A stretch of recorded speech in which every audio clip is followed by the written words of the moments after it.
On this episode of Newt's World, I'm really pleased to welcome my guest, Brian Blase.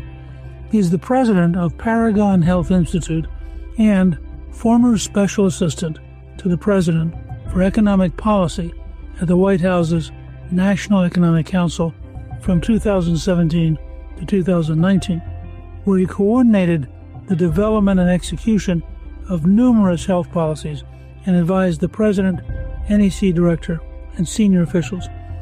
He recently testified before the Senate Finance Committee on the rising cost of health care for all Americans. And I'm really pleased to be talking with him today because I think solving the issue of the rising cost of health care is one of the fundamental issues of our time. And let me say, when you talk affordability of health care is a dramatically bigger issue for the American people than the affordability of bacon or gasoline or things that we normally put in that zone. But healthcare today is extraordinarily expensive and a huge burden on the American people.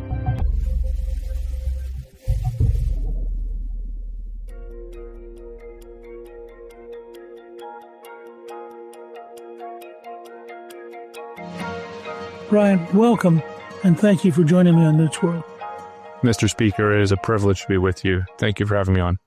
You know, before we get into health, which is, I think, going to become the preeminent domestic issue of the next few years, tell me for a couple of minutes about this. What you have developed at the Paragon Health Institute suddenly emerged, and frankly, I have found the work of the Paragon Health Institute to be among the most insightful and most interesting work being done in Washington today.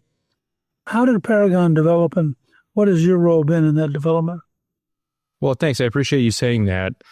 Conservatives and those of us who support the free markets haven't always been out front and leading on healthcare reform. And there was a real void in the free market community for an organization that would analyze how government healthcare programs were actually working, not just the intentions behind the programs, and then to develop a set of policy solutions that are consistent with our principles of expanding choice, injecting market competition, and really making sure that we have a regulatory climate that's conducive to innovation. So I launched the organization just about 4 years ago, and I've been really fortunate to work with some of the best free market health policy minds in the country. Really filled out a team that was based on a lot of the relationships that I had developed when I served under President Trump in his first term. And we set about thinking through what could be an agenda if President Trump returned to office and if there would be congressional majorities in 2025.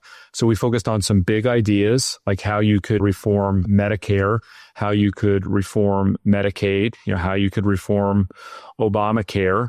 And we also thought through what an administration could do on its own.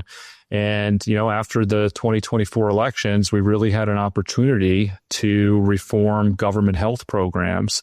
And the Medicaid provisions in the One Big Beautiful Bill, they're really the most significant entitlement reform since you were Speaker. I mean, when you were Speaker, there were significant Medicare reforms, but the Medicaid reforms that passed in the reconciliation bill, implementing work and community engagement requirements for able-bodied working age adults, and really reforming some of the underlying broken parts of the Medicaid program were really instrumental.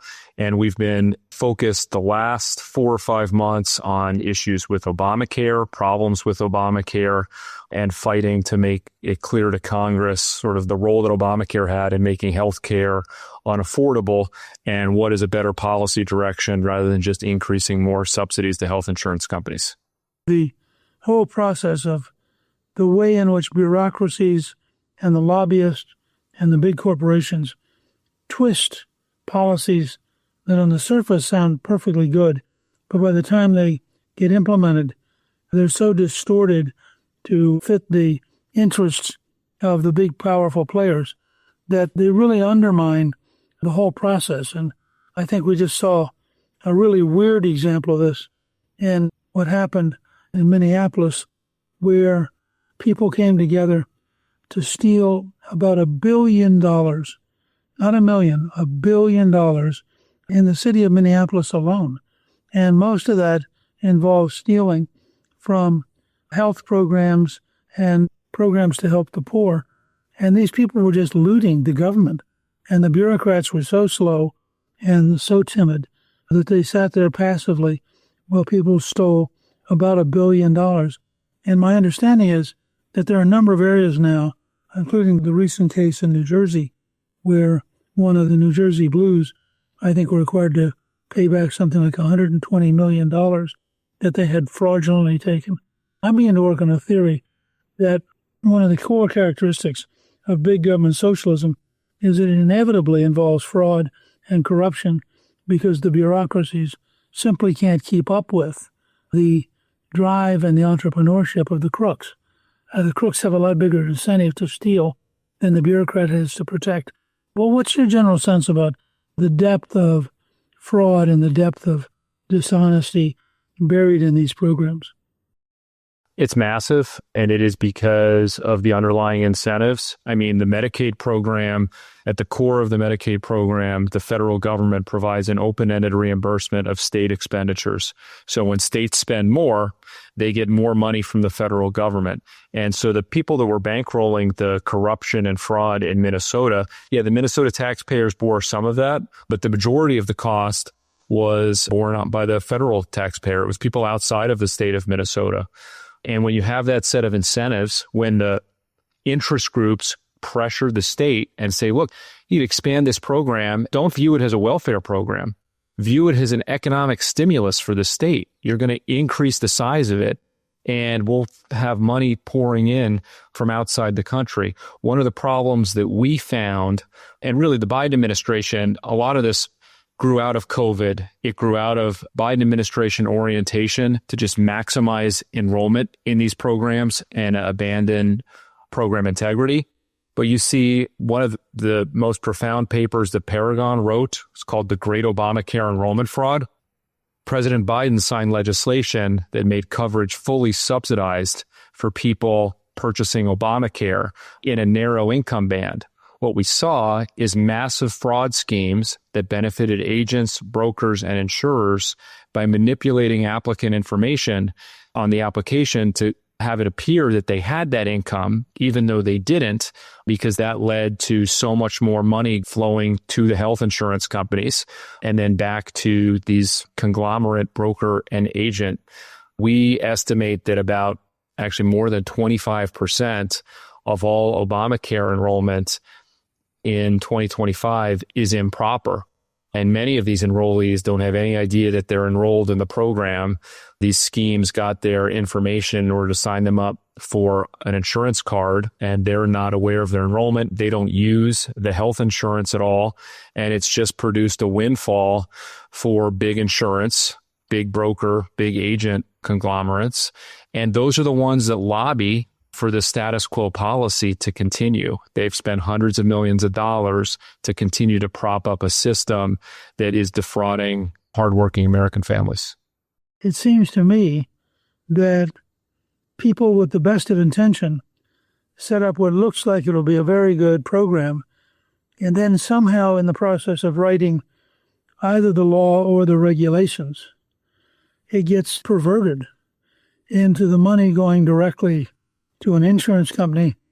And as you point out, maybe as many as 1 out of every 4 people who are supposedly getting covered by the COVID benefit subsidy don't even realize that they have an insurance plan. Never used it. Mostly they're healthy young people, and the insurance company pocketed the money. It's a little surprising that the insurance companies didn't kind of report this to the government. So we quantified improper enrollment, and then we coined a term phantom enrollment. So we're like, okay, all these enrollees, they're not aware that they're enrolled in coverage. We would then expect that a lot of them wouldn't use any healthcare services. The Biden administration refused to provide the information on what we now call zero claim enrollees, people covered but didn't use the plan. So no doctor visit, no prescription, no lab test. Turns out that the growth of zero claim enrollees went from 4 million in 2021 to almost 12 million people in 2024. So 40% of enrollees in 2024 in Obamacare didn't use their health plan a single time. Now, insurance companies knew this. They knew that they were getting large number of enrollees not using their coverage, but they pointed the blame at the government. They said, well, the government is the one responsible for these eligibility determinations. We just accept all of the enrollees that the government enrollment system has sent our way. The insurance company defense is the government made me take the money. The government was responsible for the eligibility system. You mentioned I testified in front of the Senate Finance Committee. I also testified last week in front of the House Judiciary Committee.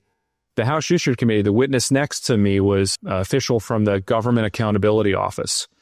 Starting in late 2024 into early 2025, they created 24 fictitious applications. So they submitted them to the Obamacare exchanges. So they were missing information that you would need to do a proper eligibility determination. And do you know how many of the 24 that got approved for coverage by the exchange? 23. So you would think, normal government program, there's going to be some error rates. You might expect a handful to get through, but 96% of the fake applications that GAO created were able to get enrolled in an exchange plan with a subsidy that paid the entire cost. Now, the insurers, to your point, they know that they're getting a lot of enrollees from certain brokers and agents. It's impossible to do that many in a given period of time. I think they should be held financially culpable. It is so corrupt, Mr. Speaker, because the subsidy goes directly from the U.S. Treasury to the health insurance company. And because of the Biden policy, the enrollee is paying nothing. So they're not aware that they're even enrolled in the coverage. So the insurance companies have gotten rich off this system without providing any healthcare services on behalf of millions of these enrollees. Well, it's sort of like a giant windfall profit disguised as an insurance plan. And the insurance companies, we support private health insurance. People should have private health insurance, but we want private companies to be competing for patients' own dollars so that they're serving the patient. In Obamacare, in 2025, 85% of all of the premium revenue is coming from taxpayers. So for insurance companies, the federal treasury is their main client. It's not individual consumers and patients.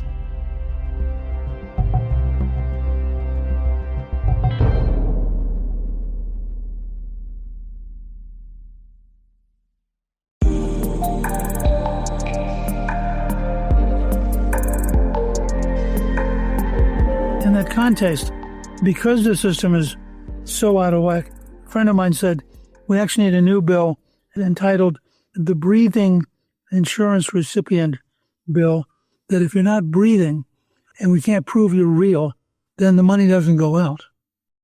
Yeah, I would endorse that bill. CMS has put out information like there's people that are enrolled in multiple state Medicaid programs simultaneously. There are individuals that are covered by both Medicaid and by an Obamacare exchange plan. So CMS released data earlier this year that showed 2.8 million people are enrolled in multiple government programs when they should only be enrolled in one. That makes you wonder because they're not directly getting money. They may be getting enrolled several times. So I guess they have several insurance cards. It'd be interesting to see what the correlation is between fraud in Medicaid and Medicare and people who are multiply enrolled. And if that then becomes sort of an identity theft opportunity. But let me ask you, because the system is currently so badly designed, the average family of four will pay $26,000 a year in healthcare costs in 2026. The system is so badly designed that we're asking families to buy the equivalent of a small car every year. You've done a lot of research on this, and I'm curious, what do you think are the 2 or 3 biggest places that we should be examining in order to help reduce cost? Yeah, so that's a great question. I'd encourage the listeners to look up AEI's chart of the century. They look at the rising prices by economic sector from 2000 to the present, and they compare that with the rise in inflation and the rise in wages. And the number one area of the economy that has seen price inflation over the last 25 years is hospitals. Hospital prices have risen 3 times faster than inflation. And there's a lot of government policies that push up hospital prices. A good example is how the Medicare program works. So the Medicare program pays a lot more for a service delivered in a hospital than delivered in an independent physician's office. What that leads to is incentives for hospitals and physicians for the hospital to acquire the physician office, because then they can just change the ownership on the office, change nothing else about it, and bill at a much higher rate. So it leads to less competition and more consolidation in the market. And unfortunately, Medicare has so much pricing power because commercial payers tend to link their prices to how Medicare pays. So one of the main areas we need to fix is Medicare payment policy that advantages hospitals over independent physician offices and leads to consolidation. And then there's just a lot of complexity. A lot of this a result of Obamacare. There's other existing government regulations that add to complexity. But the more complexity, the harder it is on the small guys, because there's fixed costs in complying with all of this regulation and administrative burden.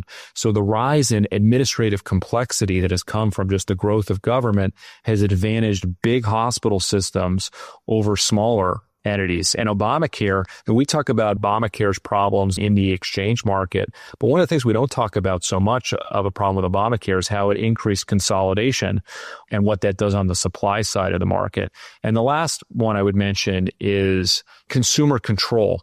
Consumers control so little of the financing in healthcare. 90% of our spending in healthcare goes through third-party payers. And President Trump, I think, is spot on where he says we should move federal subsidies away from funding the system, away from just going directly to health insurance companies, and give the money to the patients so that the health sector has to respond to the patient and meet their needs rather than whatever the bureaucracy thinks is best.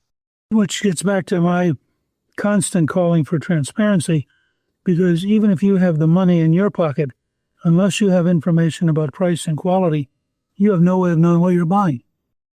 20% of the economy and prices are hidden from patients, and they're hidden from employers because employers do a lot of the shopping in healthcare. The Trump administration put out regulations in 2019 and 2020 to compel prices from hospitals and from insurers.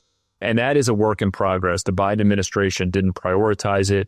It is going to be a priority for the president in his second term. So I think it's something that we definitely need to build on, is getting Americans the right to know prices before they obtain healthcare. Well, if you want to have a sense of how big the challenge is, in 2000, healthcare cost 13% of the American economy. Now, in the last 25 years, our economy's grown dramatically, and health insurance has gone up to 18% of the U.S. domestic product. So it's actually growing much faster than the economy. And in fact, there was a 38% increase in its share of the economy from 2000 to 2024. And it seems to me if we don't get an ability to get total costs under control, to give people real power over their own future and their own lives, this is just going to become totally unmanageable. For American families, the healthcare inflation and the more on health insurance, it's crowding out wage increases. Most Americans that don't get coverage through a government program, they get coverage from their employer or employer of someone in their family. And that is not a free gift from the employer. That comes out of the compensation that that employee would have earned. So we're taking compensation out of wages into health insurance benefits. And it's also vital that we get a hold of this for the federal budget.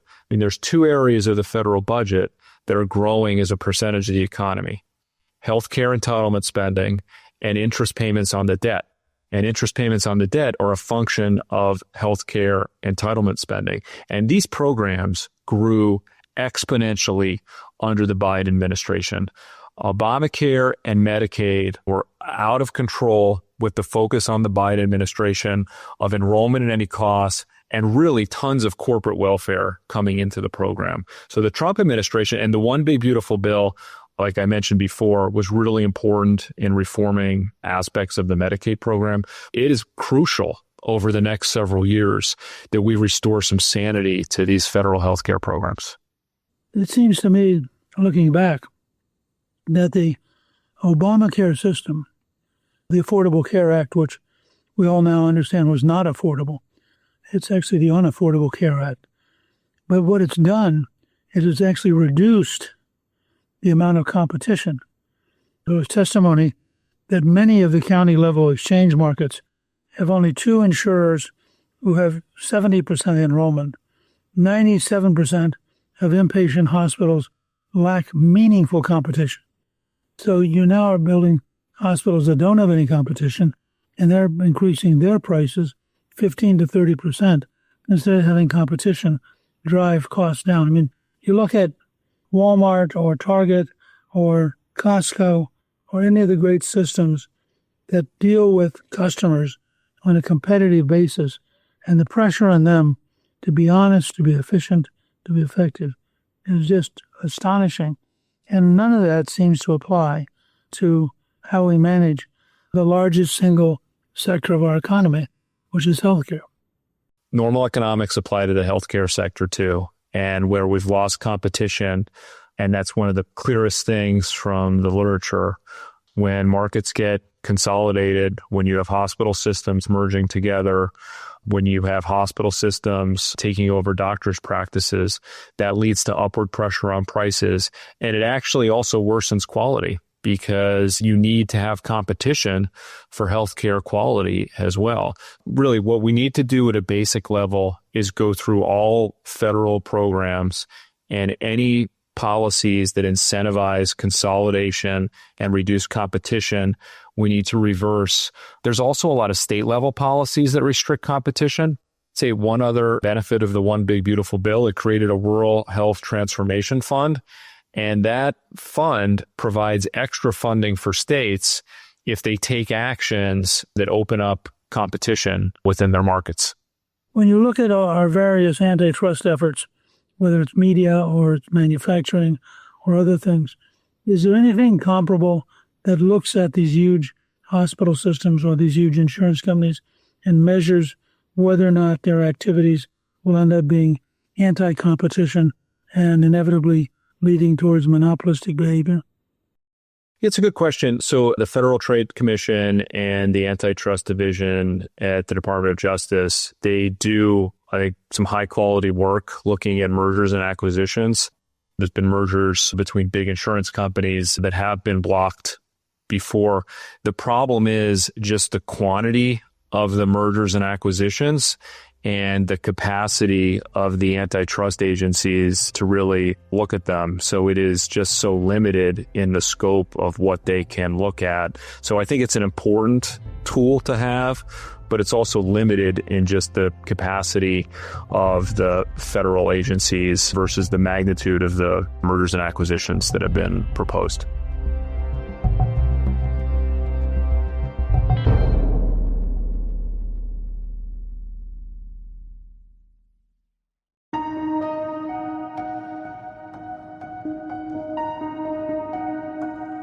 You end up with some efforts to really look at what's going on.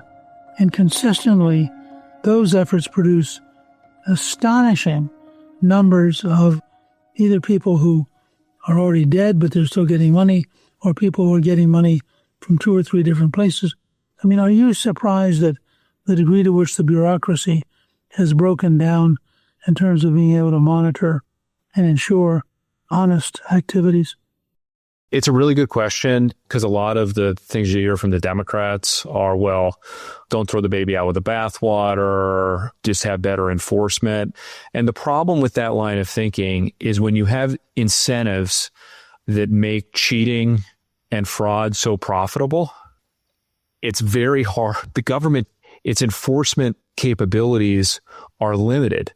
They only have so many staff. They only have so much that they're going to go after in terms of enforcement. In some places, you're just playing whack-a-mole where you're cutting down one problem, but you're going to see a problem emerge somewhere else. Fundamentally, with respect to the Minnesota example that you brought up, if Minnesota was spending its own money rather than the federal money, they would have large incentives to crack down on the fraud and abuse within the program. But when it's mostly federal spending, they have incentives to just look the other way.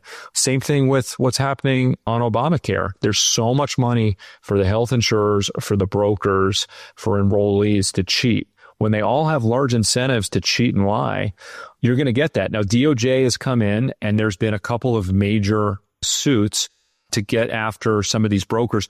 2 guys in Florida were basically paying homeless individuals to give them their identification. They enrolled them in Obamacare. Large subsidies then went to the insurers. The brokers then got a cut in commission. Those 2 guys, the amount of the subsidies that those 2 individuals produced was $230 million. So you're going to catch some cases like that. And that money is gone. That money is gone. That will never be recovered. The amount of money you just described, how could you physically do that? So there's a lot of money in these subsidies, and they went around pockets of South Florida and just enrolled massive numbers of individuals. And some of them fictional. I think the GAO report showed that there's no program integrity controls. Some things shock you about how bad government is. It, to me, is shocking that 96% of fake applications got through. That's why I was sitting there thinking, you almost can't get your head around it. That's why I think the Minnesota case, where you had in one city $1 billion being stolen in a very systematic way, and you had a bureaucracy that just wrote the checks. Think about that. If there's a 5 times increase in autism diagnoses in a very short period of time, and so the Minnesota example, they were paying parents to have their kids diagnosed for autism because then that led the provider to be able to bill higher amounts.